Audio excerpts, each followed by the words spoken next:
week or the week before. And we had a number of members that either joined late, and I didn't get the opportunity to do the Toastmaster role, even though it had been advertised. And so when I was asked to do it again today, I said, blessing in disguise. It's a good thing that seems bad at first. I can do that because I didn't get the opportunity to do it the last time. So I'm fully prepared. Another one that I might use very frequently is a dime a dozen. Now that seems rather an odd phrase, but it means something common. So if I mention that I have a lot of these idioms, it would be they're very common in my spoken word. So it's as if I'm going to buy a dozen of them for a dime, which is very nominal amount. So we might say a dime a dozen, meaning something very common. Another phrase that I like to use when we're trying to avoid something that you really mean because it's uncomfortable. So I like to say that phrase is, I'm going to beat around the bush. Now, I'm not out there with a tool trying to actually harm the bushes. Don't worry, I love bushes and I love plants and flora. But if I want to be a bit evasive and avoid that which I really mean, I might beat around the bush a little bit in an expression so that I can avoid saying the obvious right off the front. And as we're talking about time, last time out, we had a rather abbreviated meeting, and a phrase I could use is better late than never. So I was appreciative of those who came halfway through the meeting, and we still had half a meeting, and it was still fabulous. But we would like everybody to arrive 5 to 10 minutes earlier than the meeting, rather than halfway through. It is better to arrive late than not come at all, is a fact. But if you were a role player, it would be much preferred if you came just a few minutes earlier. And that would lead me to the phrase of bite the bullet. Now, I'm not hungry for a bullet, but I will, in fact, mention that it's when you have something you've got to get over it because it's inevitable. So when they say, step up and do this role, or step up and give that speech, it is better to get it over with because it's inevitable you're going to be doing it anyway.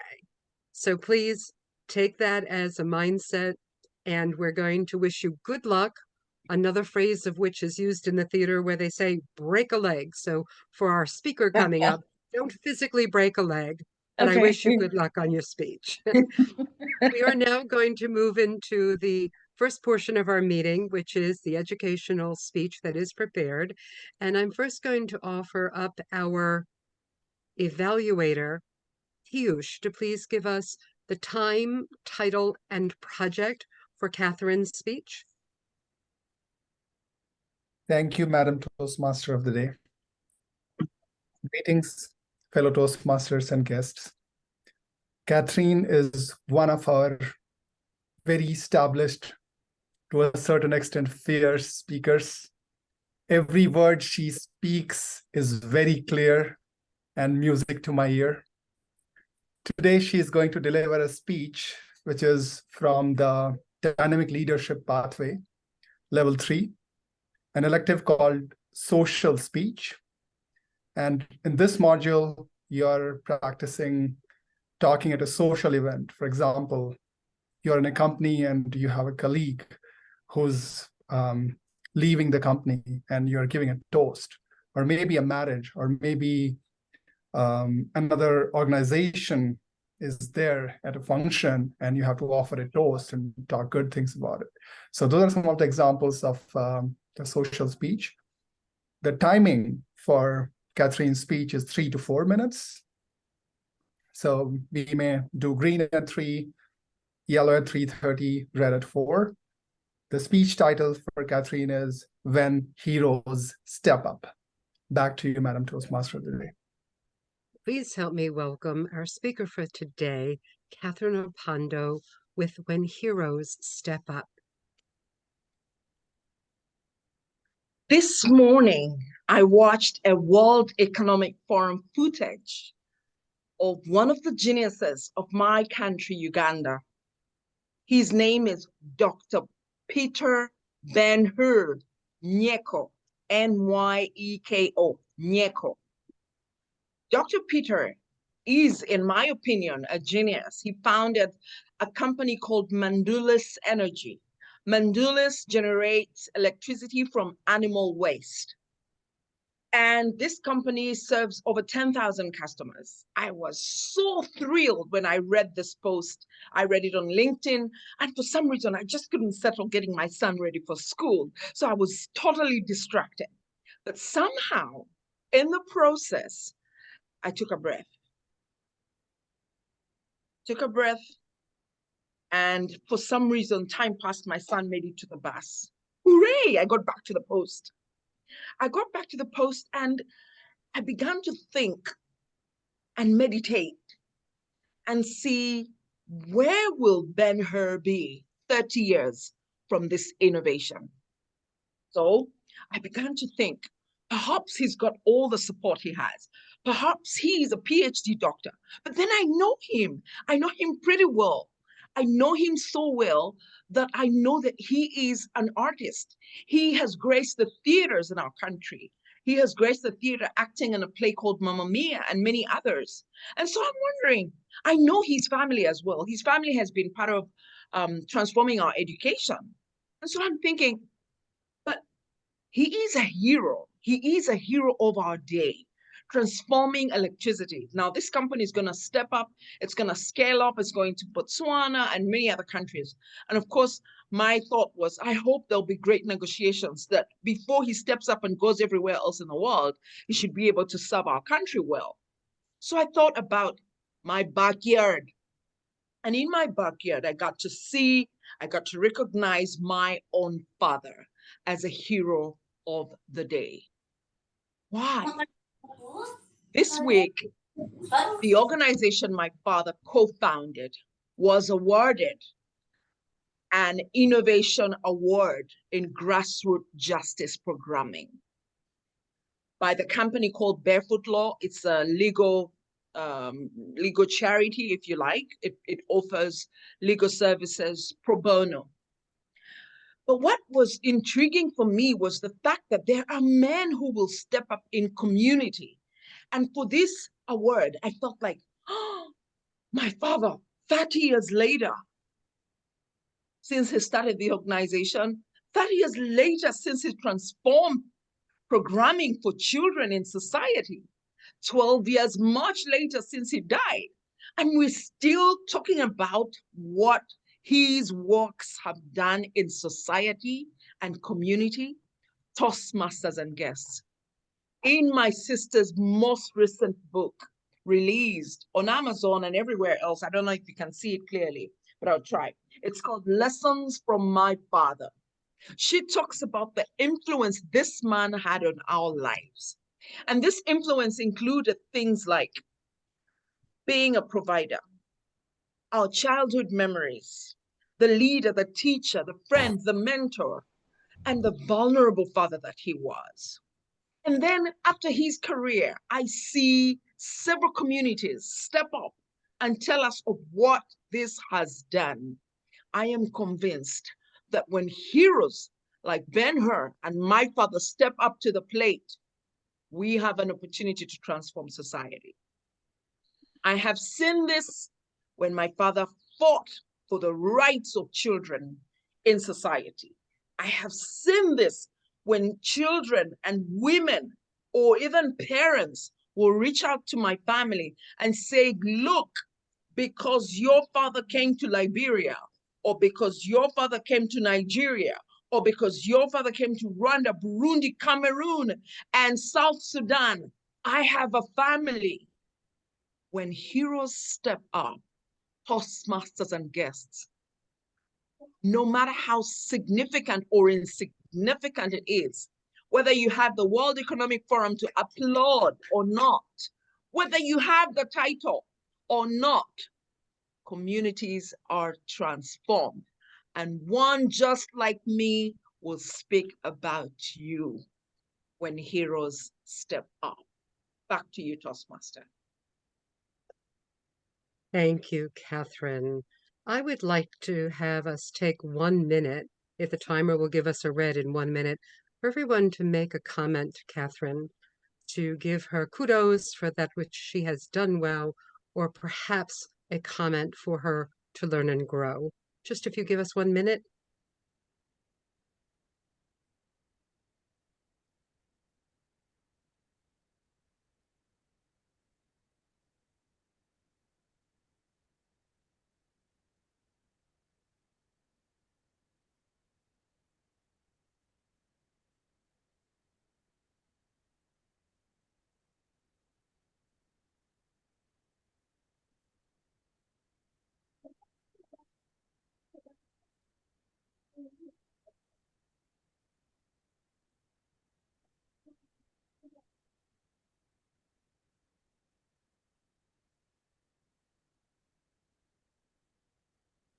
Susan, you can move on. 1 minute is still. Thank you, Amanda. Thank you. We appreciate that. One of the things that we might tend to do in our meetings is omit that opportunity to give feedback. We will hear from an evaluator, Piyush, later on, and we're hoping that he will be giving her some pearls of his wisdom. And we would rather not cut the corners by not giving feedback from everyone in the room. When we were present in the room together, personal, face to face, we'd write a little note and pass it along like children in school, passing the note along. But I still treasure some of those comments that I'd been given when I first joined, because they were great words of lift and great words of wisdom that I still use today. So I'm going to just go on with a few more idioms before we go to our second portion of our meeting. And one of them was, if we were going too quickly, we might tell someone to slow down by saying, easy does it. Like, take it easy does it. But if it got too raucous or too ferocious as the excitement went on, we might expect the room to get out of control. We might say, don't let it get out of hand. It's not like the situation is in our hand, but the control is don't let it get out of hand, meaning control. And those are some of the phrases that I might use so freely, and other members might ask, what does that mean exactly? And to be clear, I'm giving you the inside scoop today.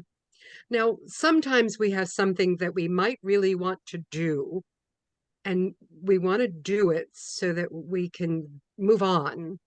Like, you must say something before I move further, and it's getting something out of your system. Now, it's not physically within me, but it's on my mind or in my heart to say it. It can be a positive, it can be something perhaps not positive, but I need to get it off my chest, so to speak, because I want to make sure that I can unload my burden of carrying that within to others and say, I just want to get it out of my system and let me tell you what I think. And we might also trust what others tell us by giving someone the benefit of the doubt. And that expression comes about with, I'm not really sure I believe it. I might be the doubter. I'll try. I don't know. But if you don't know, when in doubt, give the person the benefit of the doubt to show that you are offering trust. But of course, if it doesn't work, you might tell someone they're not working well. You might tell them, get your act together. Well, they're not actually acting. We're not on stage. It's not a play, but it is, you want to make sure that what you're doing is in alignment with the rules of the workplace or the play place or the educational location like Toastmasters. Like, get your act together. Come on, show up at those meetings, be here, sign up, be part of it, and do what you have to. And sometimes when things aren't going well, we may want to start over. And my favorite phrase for that is, go back to the drawing board. Now, I'm not an artist by any stretch of the imagination, but it's a phrase that we might say, going back to the drawing board, meaning back to the beginning. Let's start over, lay out the plan, figure out what we need to do, and let's do it. But don't give up, because we'll often offer you the advice, hang in there, it's going to be okay.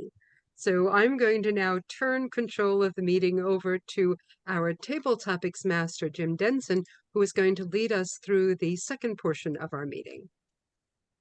Please help me welcome Jim. Thank you, Madam Toastmaster, and welcome everyone.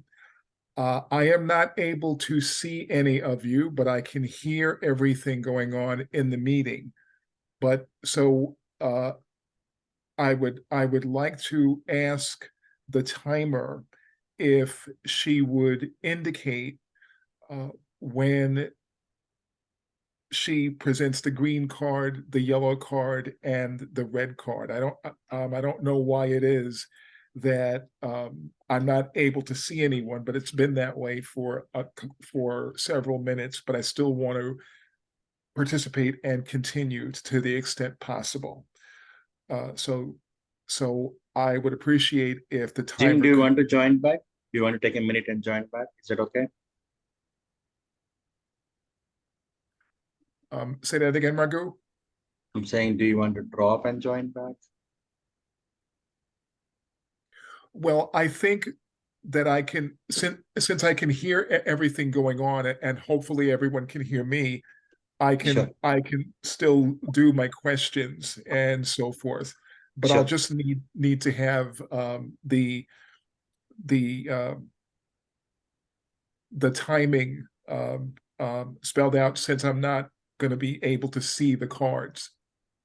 Okay, so Jim, I'm sorry, Amanda, in addition, shall we ask for our members to volunteer by raising their hand? And then one of us can call out for the volunteer for the question? Amanda? I can be the timer. I can be the timer for okay. Jim. Okay. So are we ready to begin? We are. Okay. Floor is yours. Okay, thank you. The first question I would like to ask is for Dr. Stephen. And if you're still with us, I'd like to ask you who your biggest medical hero is. Who is your biggest medical hero? Thank you, Table Topic Master Jim. The question is, who is my medical hero, my medical doctor hero? Is that correct? Yes, that is correct. Thank you. I would have to say my role model and my hero would be my friend, Dr. Mark Cucuzella. He's a lieutenant colonel from the U.S. Air Force Reserve, and he's a revolutionary doctor. And I have the privilege of working with him and be his friend, because I have learned a lot from him.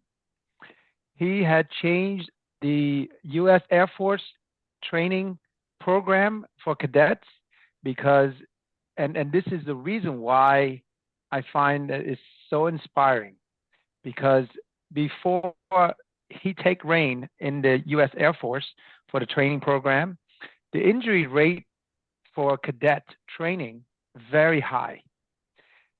But he saw, if he asked a question, if there's a lot of people get injured, if there's only one person that get injured, the problem probably is them. But if the high percentage of injury is occurring in the program, it's probably the program. So he had changed the training program, especially the running program in the U.S. Air Force, that allow people to function well and minimize the injury. And he had taken care of elite, the special forces in the U.S. Army. And he contributed so much to not only the special forces, the armed services, but also to our community, because he took what he learned and he wrote a book called Run for Your Life. And I'm very inspired by that. And I share the book with everyone that I work with, because truly we are running for our lives if we don't take care of our health. And back to you. That's the reason why he's my hero. Back to you, Jim. Thank you so much for that answer. Appreciate it. My next question is for Clifton Mayers, our guest from Barbados, if you're still with us, Clifton. And what I would like to ask you is, do you have a favorite idiom that they say in Barbados that we might not be aware of? Thank you, Table Topic Master. There are quite a few Barbadian, or what we refer to as Bajan idioms. I did note that there are quite a few idioms mentioned by Susan that is quite familiar with us. And I'm not sure with me, and I'm not sure if the Bajan language, if I was to speak in my Bajan language, if the members would actually understand what it is I'm saying.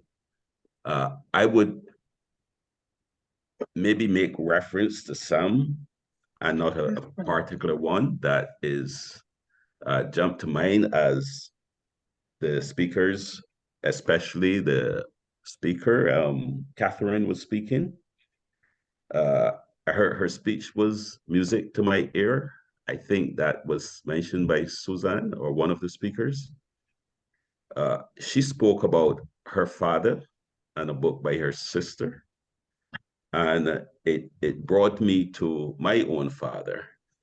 I am, like you, unable to see the timer, so I hope that maybe you can signal when I am at 2 minutes. It brought me to my own father, who is not a medical doctor, but he is 87 years old. And 25 years ago or thereabout, he was told by the doctor that he had prostate. And he went on to, he's now 25 years later, living what I consider to be a healthy life. So there's a saying, and I'm trying to remember what it is. He's as healthy as a cow. Healthy as a cow. And I'm not sure if that rings a bell with anyone and why a cow would be regarded as healthy. But I consider him to be as healthy as a cow. And I consider that to be an idiom, a Bajan idiom, that best tells the story. We're red. Thank you so much. Thank you. My next question is for Piyush. What is the most important thing you look for when you're evaluating a speech? Thank you, Table Topic Master Jim, for the question. In general, for evaluations, I've learned in the last couple of sessions, one from Susan and I think one from another distinguished Toastmaster, is to kind of replay what you see, what you hear, and something that touches you.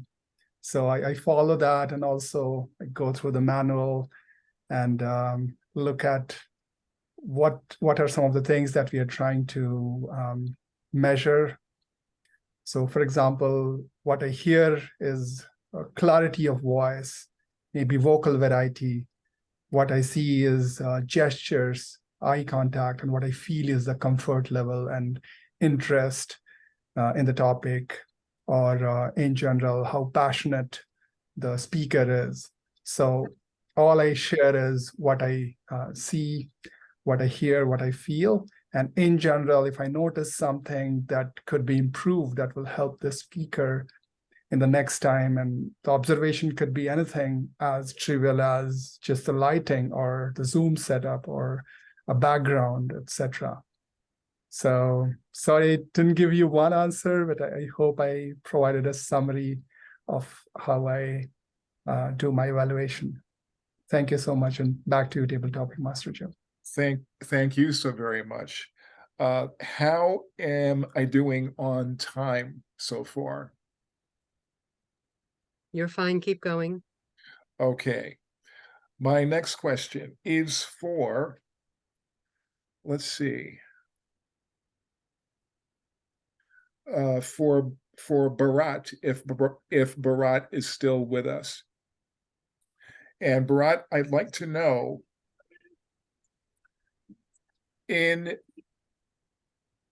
when you meet someone for the first time, what's the most important thing you want them to know about you?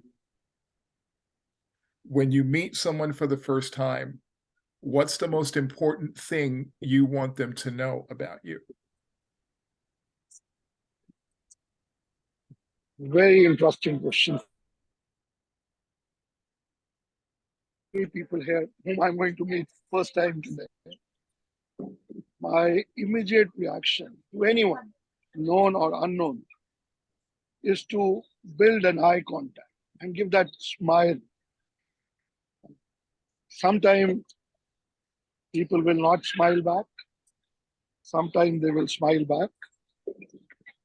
But the best I remember is every time I come down from my lift in my building and there is someone working there on the lobby or at the cleaning the floor, janitor, someone. And there is one lady who I met long time back for the first time. Somehow we connected. I felt that she was a little reserved, a little afraid, scared to talk to people. Maybe because she was a little overweight. Maybe she was a little old and not the right time for her to do the job. But yet she was there. And the minute I smiled, she smiled back. And I still remember.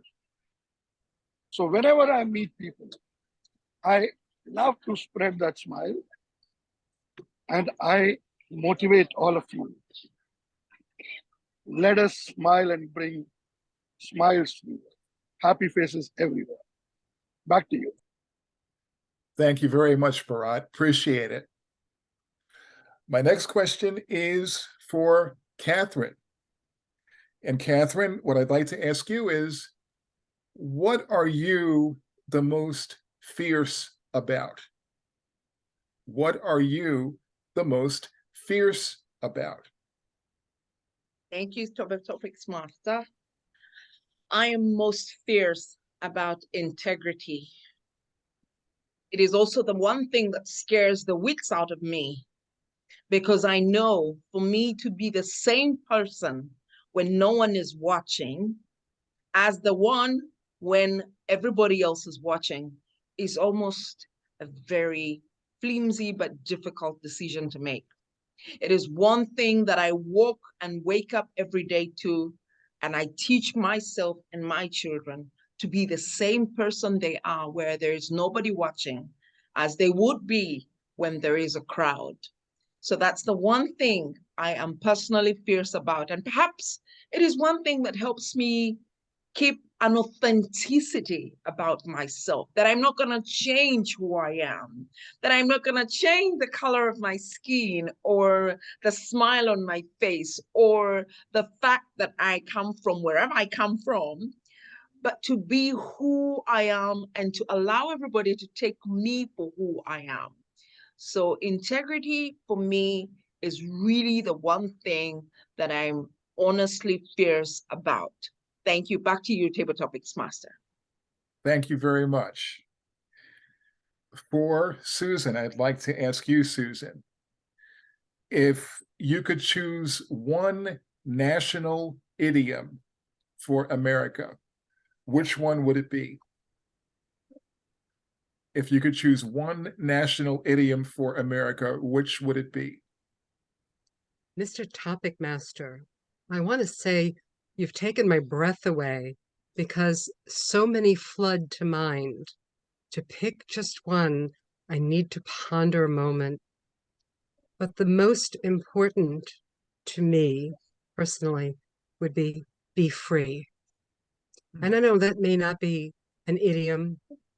There are lots of other things that we've done, but through this world of chaos, when we can live in peace and be free from the diseases or free from the hatred or bigotry or any of the other things that can separate and divide. Perhaps united doesn't say it enough. Be free is to say, you and I have the same opportunities. We have the same privileges, and we are free to speak our minds. The freedom of speech, of course, being one of the first rights in our Bill of Rights. And there's so many things that we could be free about, free from worrying about the finances, free from worrying about the diseases and the wars in this world. And I love that I have the freedom here to join Toastmasters from around the globe who all are committed to the very same thing. So I'm going to take it one step further, not just nationally for the United States, but for global. Be free. Perhaps even join Toastmasters. That might work too, Mr. Topic Master. Thank you very much. Thank you. Appreciate it. And my final question is for Raghu. Raghu, if you were assigned to write a book on any topic, what would you write the book about? If you were assigned to write a book on any topic, what would the topic be? Tomorrow Never Dies is the title of my book. Why? Because I call myself as a lord of procrastination. Guess what? Everybody procrastinated maybe at their childhood or maybe at their teenage, maybe at school, college, anywhere else. But I procrastinated even before my birth. It took my mother 10 months to give birth to me. So see, I was procrastinating there. And I procrastinate everywhere because I love to delay things. And I always pay fines there, whether it is my credit card payment or whether it is my rent, anywhere else. I do that and I'm proud of that. Now, if you ask me to write a book, just like I had to do some videos before for my DTM project, but I still didn't do it. Exactly same way, I will be delaying it. So I would say tomorrow never dies because I'm never going to write it, or rather keep it for a day where I may still not exist on there. Tomorrow never dies is going to be the title of this Lord of Procrastination. Because in India, we have Lord or God for everything and anything. And if there was one for procrastination, that is going to be Raghunatha Raj, Topic Master. Thank you very much, Raghu. Thank you very much. And in the interest of time, that is the final question I have. But thank you all so much for your participation. Much appreciated. And I'll turn things back over to our Toastmaster of the evening. Thank you, Jim. That was fabulous, lovely, thought-provoking questions. And you actually got me stuck for a moment. So we talk about Toastmasters a little bit and our programs that we do, and we have to try to explain to people that it's really not that complicated. So the phraseology that we might use is, it's not rocket science. We don't have to be a rocket scientist to understand it. It's for the everyday person, and we can bring it to a level without being condescending. Toastmasters is for everyone. But as I tell this story, I'm reminded of time, so I have to tell things briefly because we might use the phraseology to make a long story short. Now, if you've ever heard that before, I'm usually thinking to myself, oops, too late. By the time the person says that one, make a long story short, they're so far into the story that I'm waiting for the end to go. But I'm going to have us now pull ourselves together and calm down so we can go into the third portion of our meeting. The third portion of our meeting is our evaluation portion. This is where we get feedback, and I'm going to introduce our evaluator for today, and that is going to be Piyush, who's going to be evaluating Catherine. Please help me welcome Piyush. Thank you, Madam Toastmaster of the day. It's my pleasure evaluating Catherine. Her speech is perfectly stellar every time she speaks. And she typically has great content.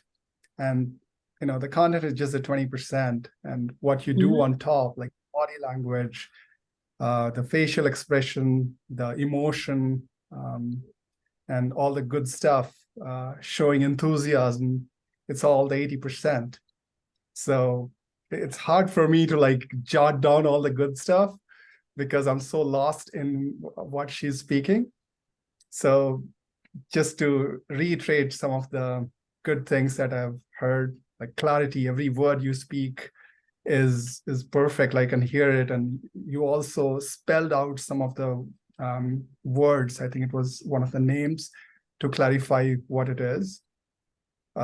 You had amazing vocal variety. Like when you say so thrilled, I could feel that in your voice. It was so clear that you're feeling it. You're so thrilled about it. And the vocal variety on the facial expression, I will see this can be an example of, hey, how can you use vocal variety and expression at the same time when you're speaking something?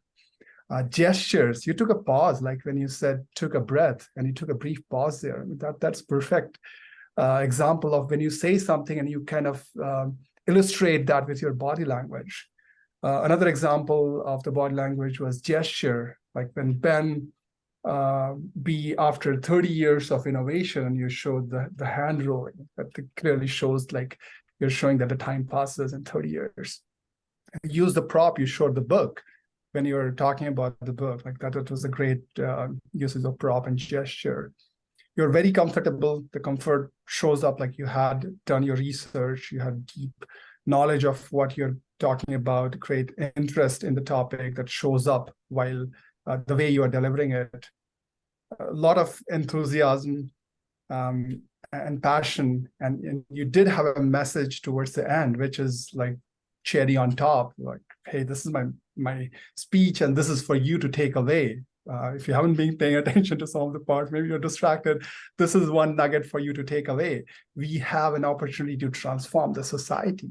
So all of the good stuff, always a delight to hear your speech. In terms of improvement, this time I did manage to find something, and I noticed that I think in some of your other, at least one of your other speeches, I think one thing that has become nowadays important is sort of your camera, and which is typically if you're on a stage, you don't have to worry about it.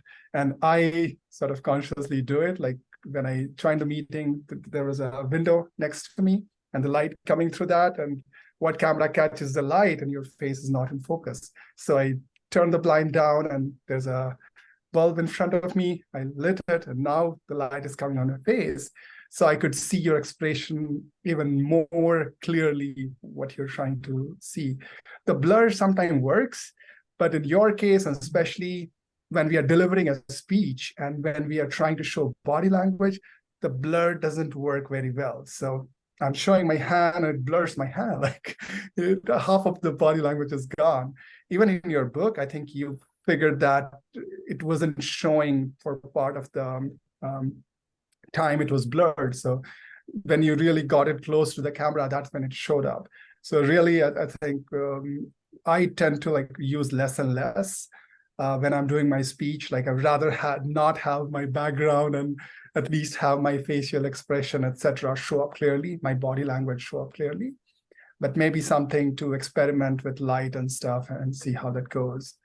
One other minor thing I would call out is you mentioned pro bono. I think maybe as a lawyer, somebody could know what it is, and maybe you explained it, but I couldn't connect what pro bono means. Maybe you said it the meaning before or after.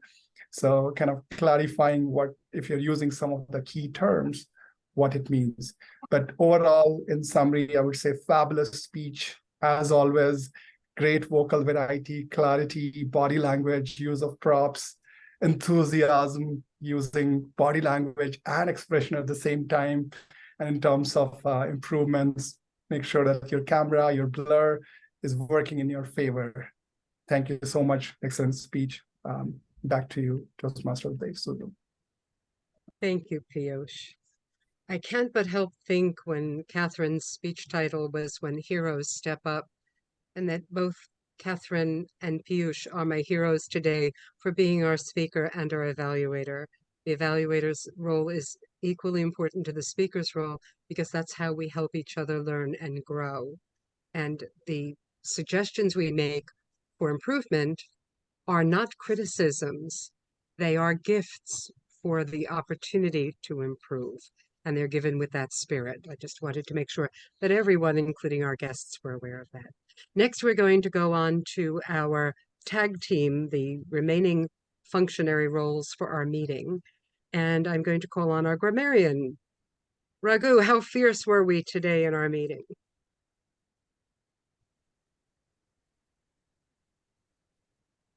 Music to my ears. We had some people who follow Oxford Dictionary as the Bible in the room today. And I have more lollipops for these people. So I'm going to read many of the things that I hear. Blessing in disguise. Somebody in the audience want to clear what TTM Susan meant by that? Or rather, what does it mean? What is blessing in disguise? It means that even though an event happened, which was unexpected, it turned out to be better than what would have been without the event happening. Thank you. Blessing in disguise. It means that it might be look at as deception. It may look at a problem, but it is a blessing without even knowing. A diamond doesn't. She has revealed it. But she mentioned where you get something, a lot of things for just pennies. Beat under the bush. Somebody wants to talk about it? Not getting to the point, but kind of going around it. Thank you. Bite the bullet.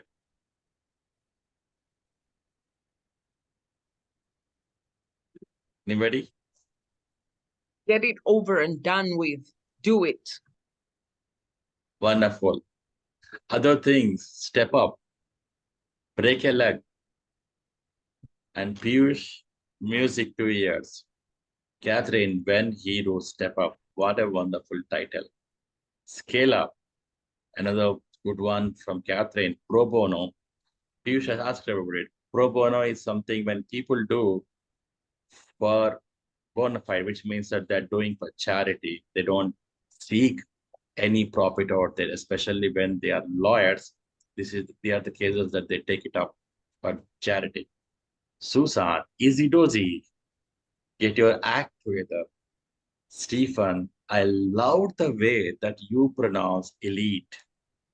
That is the actual pronunciation of this, when people keep saying, especially Indians, elite. And then Clifton, music to my ears, and healthy as a cow. Wonderful usage. Piyush, trivial. Bharat, happy faces around. Catherine, I'm fierce about, my God, I love this usage. I'm fierce about integrity. It is also what I'm fearful of. I mean, I haven't seen such a beautiful usage of the word of the day and same time talking about it. Integrity, flimsy, Susan, ponder moment, and then be free, condescending, which means patronizing, pull ourselves together. And then the word of the day, I'm sorry if I've been not paying attention, but I saw only Jim and Catherine using fears as the word of the day. Some things that can be Susanto? Yeah. Yes. Apologies for that. because I was lost more into the topic, and then my attention disorder is some matter. Okay. Coming to 3 points that I would say, Piyush, you are practicing, you practice because you are not practicing when you are giving the speech objectives. Catherine, perhaps he is PhD doctor. Perhaps he is a doctor by completing his PhD, something like that. Clifton brought me to my own father, reminded me of my own father. These are something that I can catch, but most of the time I was lost among the idioms of America. As usual, it is Greek and Latin every time. Over to you, Toastmaster. Thank you. Thank you. I am most guilty of using them without realizing how commonplace they are. When I have to explain, it becomes just an inside joke with us, I guess. Next, we're going to have our ah counter. Sukrith, would you please tell us how we did with our filler words? Another listening role today. Sukrith?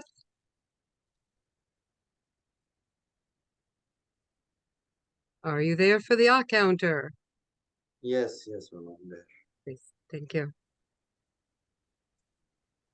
So today in this meeting, I noticed that Toastmaster of the day, Susan, she did not speak any ah and So it's a well thing. And evaluator Piyush, he spoke 3 to 4 times ah and 1 time And our today's speaker, Catherine, she spoke just 1 time and 1 time ha.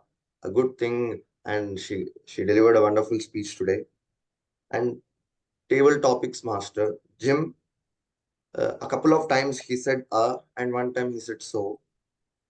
And guest Stephen, he said 2 times and guest Clifton, he spoke many times and And I did not notice many ahs and ums in Raghu sir's speech. And guest Bharat, he said only 2 times aha. This is my counter report. Thank you. Thank you, thank you, thank you. And then next up, we will have our timers report. Now, I'm not quite sure how it came about, and I allowed it to happen, but Amanda was our timer, and partway through, Priya took over. I know she had very bright backgrounds and such, and gave us a report. But the opportunity to be the timer is not just about being the timer, but to be able to give the report verbally so they have the use of the language. So I'm going to ask Amanda to please give her timer's report, because it's